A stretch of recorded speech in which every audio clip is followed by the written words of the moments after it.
Coming up on 5 Minute News. Russia prepping pretext for Ukraine invasion, says US intelligence. Supreme Court in Ohio rejects GOP-drawn congressional map. And COVID-19 soars in Brazil, with hospitals under pressure. It's Saturday, January 15. I'm Anthony Davis.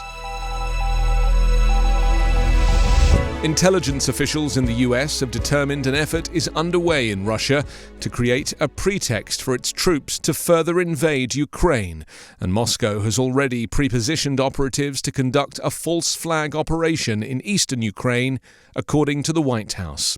White House Press Secretary Jen Psaki said on Friday the intelligence findings show Russia is also laying the groundwork through a social media disinformation campaign that frames Ukraine as an aggressor that has been preparing an imminent attack against Russian-backed forces in eastern Ukraine. Psaki charged that Russia has already dispatched operatives trained in urban warfare who could use explosives to carry out acts of sabotage against Russia's own proxy forces, blaming the acts on Ukraine if Russian President Vladimir Putin decides he wants to move forward with an invasion. Pentagon spokesman John Kirby described the intelligence as very credible. A US official who was not authorized to comment on the intelligence and spoke on condition of anonymity said much of it was gleaned from intercepted communications and observations on the movements of people. The US intelligence findings, which were declassified and shared with US allies before being made public, estimate that a military invasion could begin between mid-January and mid-February. Ukraine is also monitoring the potential use of disinformation by Russia. Separately, Ukrainian media on Friday reported that authorities believed Russian special services were planning a possible false flag incident to provoke additional conflict. The new US intelligence was unveiled after a series of talks between Russia and the US and its Western allies this week in Europe, aimed at heading off the escalating crisis, made little progress. Ohio's Republican-drawn congressional map was rejected by the state's High Court on Friday, giving hope to national Democrats who had argued it unfairly delivered several potentially competitive seats in this year's critical midterm elections to Republicans. In the 4-3 decision, the Ohio Supreme Court returned the map to the Ohio General Assembly, where Republicans hold supermajorities in both chambers, and then to the powerful Ohio Redistricting Commission. The two bodies have a combined 60 days to draw new lines that comply with the 2018 constitutional amendment against gerrymandering. The Commission was already in the process of reconstituting so it can redraw GOP-drawn legislative maps the court also rejected this week as gerrymandered. That decision gave the panel 10 days to comply.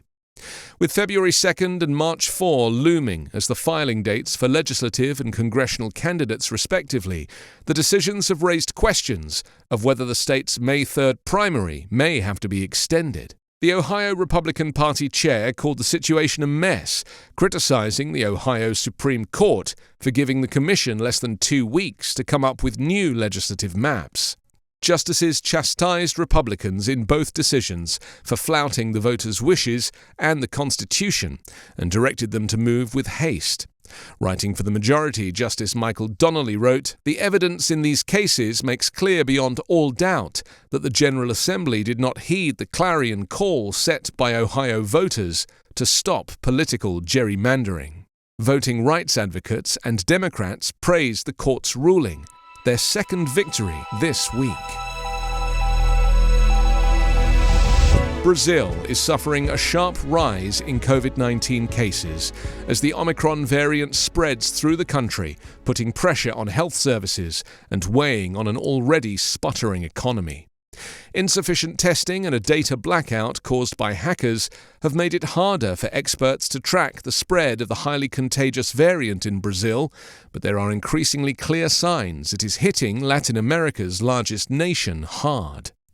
Confirmed cases have almost doubled since last week, with the rolling average for the past 7 days surging to 52,500 from 27,267 last Wednesday. Experts believe the actual number is much higher due to a shortage of tests and patchy systems for reporting and public disclosure of data. So far, deaths at around 120 a day remain far lower than last year, when Brazil was briefly the global epicenter of the pandemic, with more than 3,000 deaths per day. With more than 620,000 dead, Brazil has the third highest death toll from COVID-19, behind the United States and Russia. President Jair Bolsonaro has been widely criticized for his handling of the pandemic, rallying against lockdowns, refusing to wear a mask in public, and opting not to get vaccinated. Epidemiologists hope a strong vaccination campaign, which has seen 67% of the population fully inoculated, will dent the impact of the current wave of infections. But as demand rises for health services, hospitals are also suffering staff shortages as doctors and nurses self-isolate after testing positive for the virus. A Sao Paulo physicians' union on Friday threatened a strike next Wednesday by doctors staffing public clinics in the country's biggest city to demand reinforcements. The union said frontline doctors were suffering from exhaustion and understaffing as infected colleagues are forced to isolate.